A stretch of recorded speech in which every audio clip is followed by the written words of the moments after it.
Oke, untuk suka kali ini kita akan membahas tentang vektor. Materi ini biasanya dipelajari di kelas 10 IPA, di mana yang kita mau bahas adalah resultan vektor. Metode yang kita mau bahas di sini adalah metode analisis. Nah, rumus untuk metode resultan vektor dengan metode analisis adalah resultan kita simbolkan dengan R yang di sini sama dengan akar dari F1 kuadrat gaya pertama dikuadratkan ditambah dengan F2 kuadrat gaya kedua kita kuadrat ditambah 2F1 F2 dikali dengan cos tetra atau cos alfa. Di sini alfa itu adalah apa? Adalah sudut yang dibentuk antara dua buah vektor. Kalau di sini sudutnya adalah 60 derajat. Jadi sudut yang dibentuk antara dua buah gaya atau vektor F1 dan vektor F2. Nah, dari soal hitunglah besar dan arah vektor resultannya terhadap sumbu X positif. Kalau kita lihat di sini kita butuh bantuan tabel. Ini adalah tabel sin kostan tabel sin kostan untuk menghitung vektor. Jadi sebenarnya ini adalah sudut-sudut istimewanya, ada 0, 30, 45, 60 dan 90. Nanti yang dipakai adalah cos Ini sebenarnya harus dihafal, ini karena sudutnya istimewa Jadi dihafal boleh, karena menghafalnya tidak terlalu susah. Nah, kita mau hitung besar dan arah vektor resultannya. Yang pertama, untuk menjawab resultan vektor, kita lihat di sini. Gaya pertama adalah 8 Newton, gaya yang kedua 12 Newton. Gaya pertama dan kedua atau vektor pertama dan vektor kedua membentuk sudut 60 derajat. Maka caranya kita harus membuat, jadi kalau kita mau gambar di sini, tinggal kita teruskan di sini.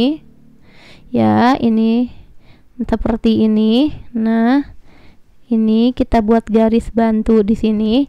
Resultannya yang ini. Kalau digambar ini ke sini, resultannya adalah ke sini. Nah, ini adalah resultan. Resultannya adalah rumusnya F1 kuadrat. F1-nya berapa? 8. Berarti akar dari 8 kuadrat. F2 kuadrat. Berarti gaya kedua kuadrat adalah 12 ditambah 12 kuadrat ditambah 2F1 F2. 2 dikali gaya 1 adalah 8. Vektor keduanya atau gaya duanya adalah 12 cos alfa. Jadi cos dari sudut yang diapit dua vektor tersebut atau dua gaya tersebut adalah 60 derajat. Ini alfanya 60 derajat. Maka cos 60 derajat.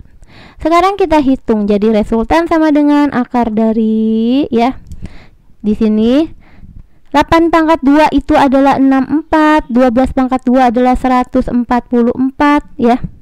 ditambah 2 kali 8 kali 12 ini 192 dikali dengan cos 60. Kita lihat ini 0 derajat, 30 derajat, 45 derajat dan 60 derajat. Yang 60 derajat yang diambil adalah cosnya, berarti ke sini. Nah, ini adalah setengah. Berarti dikali dengan 1/2 atau setengah. Nanti kalau 45 derajat maka cos 45 ya ambilnya 1/2 akar 2. Kalau nanti 30 derajat nilai cosnya adalah 1/2 akar 3 Oke, ini kita selesaikan sama dengan akar dari ini, kalau kita jumlah hasilnya adalah 304 untuk hitungannya nanti boleh dicek. 304 itu bisa diperoleh dari 16 dikali dengan 19. Kenapa kita buat seperti ini? Karena akar dari 16 itu nanti 4 bisa dikeluarin. Akar 16 itu 4. Kalau 19 tidak bisa karena bilangan prima. Jadi 4 akar 19 satuannya resultannya adalah Newton. Kenapa? Karena gayanya dalam Newton. Jadi resultannya adalah sebesar 4 akar 19 Newton. Ini baru besarnya. Ini kita jawabnya yang A. Lalu bagaimana arah vektornya? Nah, arah vektornya kita buat di bawah. Bentar, kita turunin. Bentar Oke, untuk yang arah vektor, jadi arah vektor resultannya terhadap sumbu X adalah berapa? Coba kita cek di sini. Kalau kita gambar lagi untuk yang B. Jadi ada yang B. Kalau kita gambar tadi di sini adalah F1, ya di sini adalah F1. Di sini adalah kita buat biru deh. Ini adalah F2. F2. Nah, di sini adalah F2. Maka tadi sudutnya adalah 60 yang di sini. Ini adalah punya resultannya. Kalau kita mau gambar tadi seperti ini. Nah, di sini adalah seperti ini. Ini adalah resultan.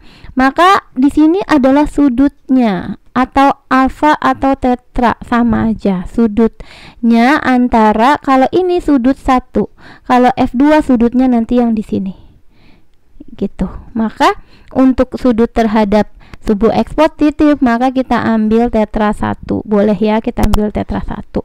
Rumusnya untuk mencari arah vektor resultan adalah menggunakan rumus aturan sinus, yaitu R, kita buat R per sin dari tetra atau sudut resultan sama dengan F1 per sin dari tetra 1, begitu. Oke, sekarang kita masukkan nilainya. Tadi resultannya kalau kita lihat dapatnya adalah 4 akar 19. Jadi kita tulis 4 akar 19. Sin yang dibentuk oleh resultannya adalah yang di sini, yang 60 derajat. 60 derajat ini adalah sin untuk resultannya, sin 60. Sama dengan F1-nya nilainya adalah 8. Ini adalah 8 Newton, F2 tadi 12. Maka F1-nya adalah 8 Newton. 8 dibagi dengan sin tetra 1 atau sudut dari F1-nya. Maka kita buat lagi di sini 4 akar 19 sin 60. Sekarang kita lihat sin 60 nilainya berapa? Ini 60, tapi yang kita ambil adalah nilai sinnya yang ini. Setengah akar 3. Boleh kita tarik, kita turunin ke bawah lagi. Per setengah atau 1/2 akar 3 sama dengan 8 per sin theta 1. Seperti itu. Maka ini kita kali silang ke sini boleh ya.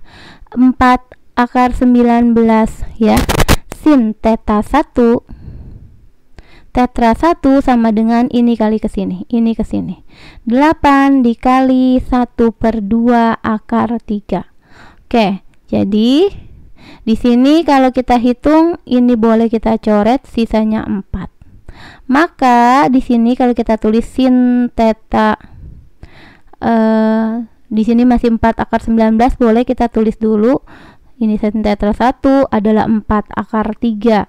Maka sin tetra 1 ya sama dengan 4 akar 3. Tinggal kita bagi dengan 4 akar 19 seperti ini. Oke, ini akar 4 sama akar 4-nya jadinya habis ya 1. Sisa berarti akar 3.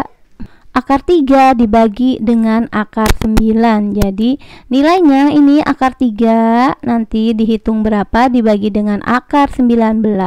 Hasilnya adalah setelah kita hitung itu 0,4. Lalu yang diminta adalah sudutnya atau tetra satunya. Tetra satunya sama dengan, ya ini kan sin. Sin yang nilainya adalah 0,4 berapa? Maka ini kita harus menggunakan tabel atau bisa menggunakan kalkulator.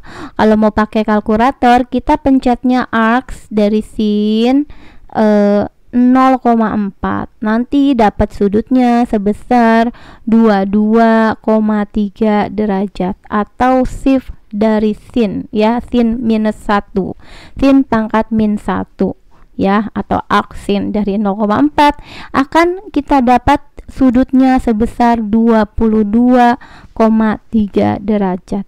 Jadi resultannya sebesar 4,19 dan arah resultannya, resultan vektornya, jadi resultan sama dengan 4 akar 19.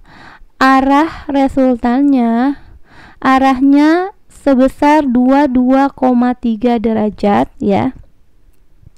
terhadap sumbu X positif. Sumbu X positif sebesar, jadi seperti itu.